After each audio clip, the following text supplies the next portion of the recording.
Hello and welcome to FPL Mate, your best mate for fantasy Premier League content for the 2023-24 season. My name is Dan and the template in FPL is very strong right now. So it's really important that we do try and find some players that can give us the edge, that can make a difference to our FPL teams to shoot us up the rank. Get on these differential, low-owned players before anyone else takes notice. So guys, we're going to do that today for Game Week 21 and beyond. If you enjoy this one, make sure you drop a like. Do subscribe if you're new around here. Let's get started. So you guys will know that this is one of my favourite videos to do, but we can only really do it in the international breaks, and it's been a little while since we last did one of these differential videos, so cast our minds all the way back to Game Week 13 when we last picked out some differentials for you guys, and these were the favourite ones that I did pick out. Some of them successful, some of them not so much. Certainly players like Cole Palmer was only 7.4% owned at the time. He's now 28% owned and pretty much an essential player, so really nice that we kind of identified him nice and early. Johnson was a bit of an L. Eze got injured, unfortunately, the very game I suggested him, which is just bad luck. Mikalenko and Maguire did very well in the short term over a 4-game week period before both of those players unfortunately got injured as well. Seeing a bit of a theme here with those injuries. But Kudus, very nice. Nkunku, we were maybe a little bit ahead of our time there, kind of talking about Nkunku. He wasn't quite fit, but I said he was a player to keep an eye on, but yeah, it turned out he was injured for a little bit longer than we expected at the time. And Brennan Johnson, a bit of a hit and miss player, but in general, more recently, he has returned a couple of times. So in general, I'm pretty happy with the Game Week 13 differentials we picked out. We're going to try and pick out some really nice ones for you guys again. Remember, these players are low owned for a reason, so don't expect them to be like the perfect players. Don't expect the perfect, you know, Salahs and Sons and Haalands of the world. These are low owned players for a reason, but I do think there's a lot of potential in the players I'm going to talk about today, just like there was potential in the Game Week 13 differentials. So let's get started. So as always, we're going to start off with some honourable mentions. So these don't quite make my top picks as differentials, but these are players I think are definitely worth keeping an eye on and potential picks that you might be thinking about. So Malo Gusto at 4.2 million, really good value for money. Garnacho, everyone knows about him recently, a good differential to pick out. De Bruyne, one to keep an eye on, but I think it might be just slightly early to go for him right now. I know a lot of people are looking at De Bruyne at the moment. I would maybe wait 1 or 2 game weeks before going in on him though, to be fair. I think we just need to get him a little bit of game time because he has been out injured for so long and hasn't quite played at the game time that we're kind of hoping for quite yet. But soon we will be talking about De Bruyne. Nkunku, maybe you could think about him. I'm a little bit worried about Chelsea in attack. Don't know if I'd want to double up with Nkunku and Palmer. Eze is back on the menu now. He is available. He got a return in Game Week 20. Doughty doing pretty well last couple of game weeks. He is overperforming though, and I'm still not convinced by Luton's defence. I think he's okay at 4.4 million, but I don't think he is like a mega amazing differential or anything like that. He's decent though. Chris Wood, we know about him. Pedro Neto returning from injury. He did really well before his injury, so maybe he's a player we need to start thinking about, start considering again going into this next period of fixtures for Wolves. Alex Moreno, I really like in the short term, but as soon as Lucas Digne is going to be back, and that's only going to be a couple of game weeks, then we might see Alex Moreno getting rotated a little bit. But actually, for the short term, Moreno looks really good.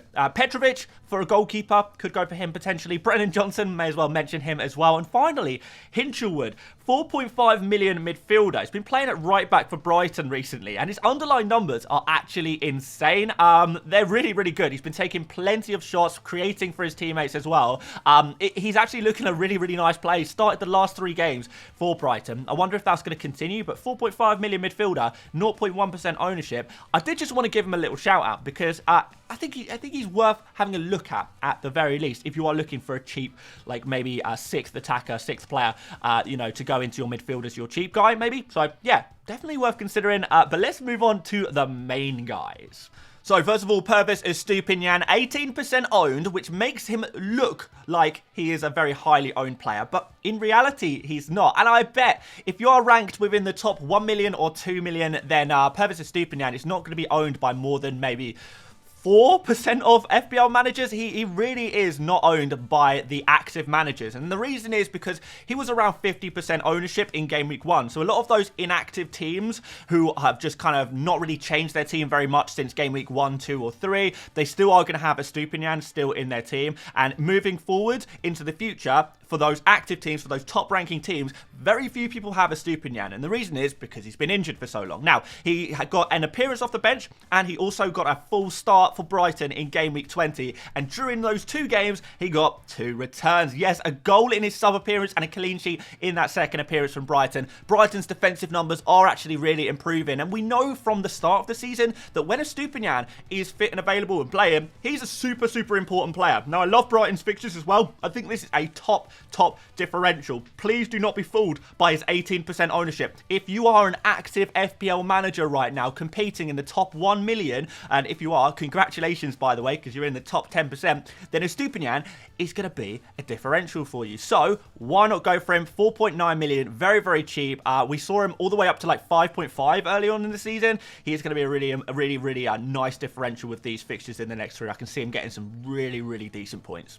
Now, Richarlison is kind of on the fence as to whether he is a differential or not, but he is at 7.4% ownership, the same as Palmer was when I spoke about him in game week 13. So he's still fairly low owned. Not too many people have him, but I think it's pretty obvious that he's a fantastic FPL asset. 5 goals in his last 5 appearances, which is really nice.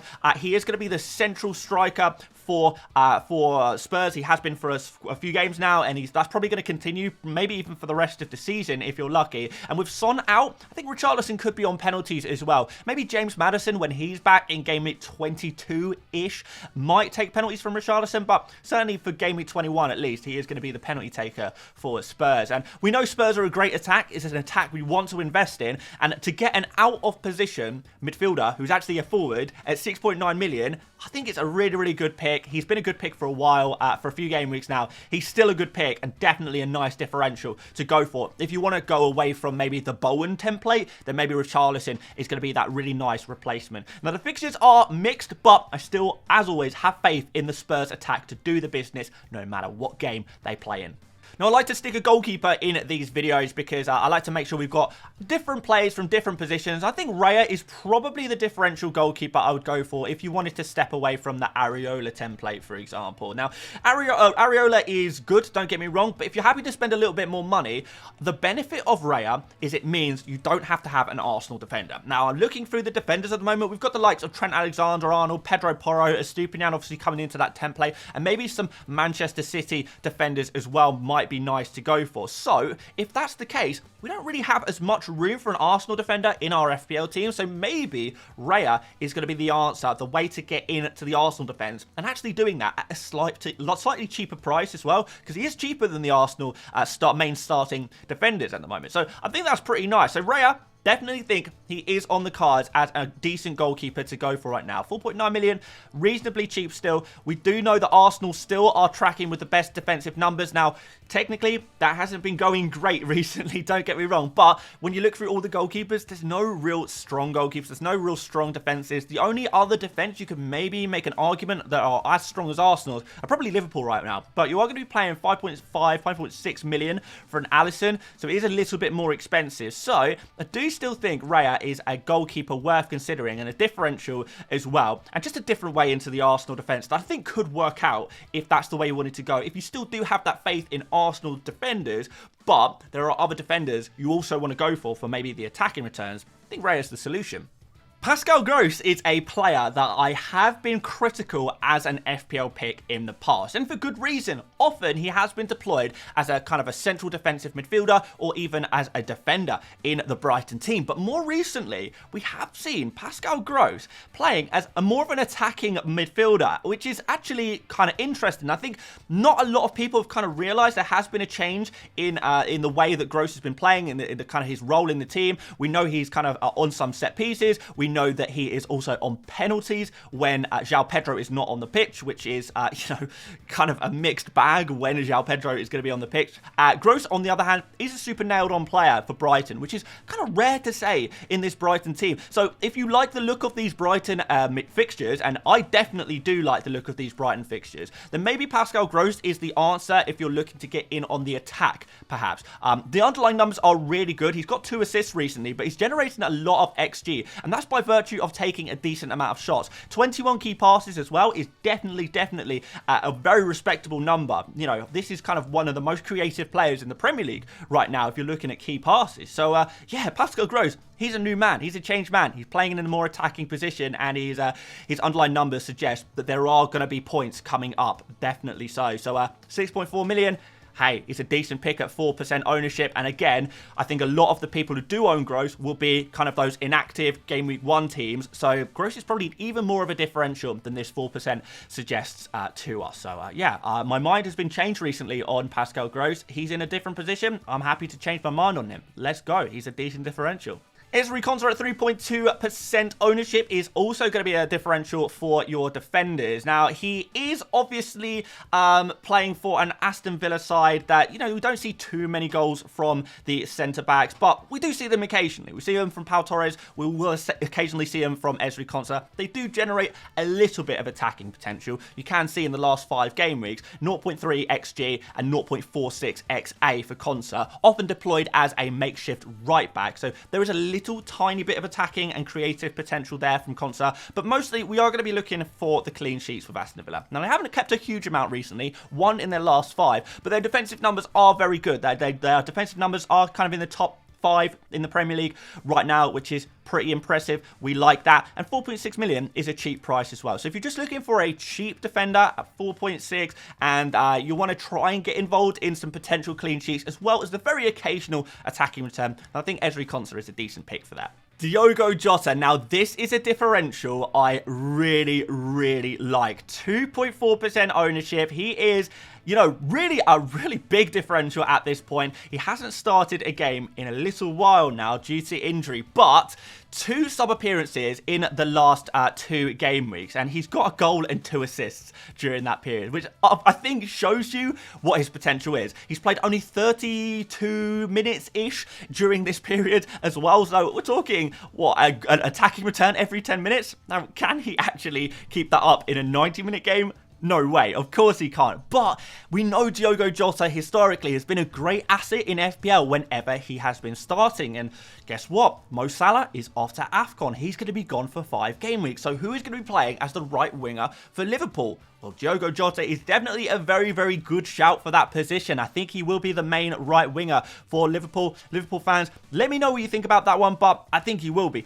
And if he is, and he's getting regular minutes, we're talking about Liverpool, one of the best, if not the best attack in the Premier League. We get an asset for 7.7 million who is going to be super attacking on that right wing, you know, getting involved, taking the Salah role. He's going to be the new Salah in many ways, which is very nice.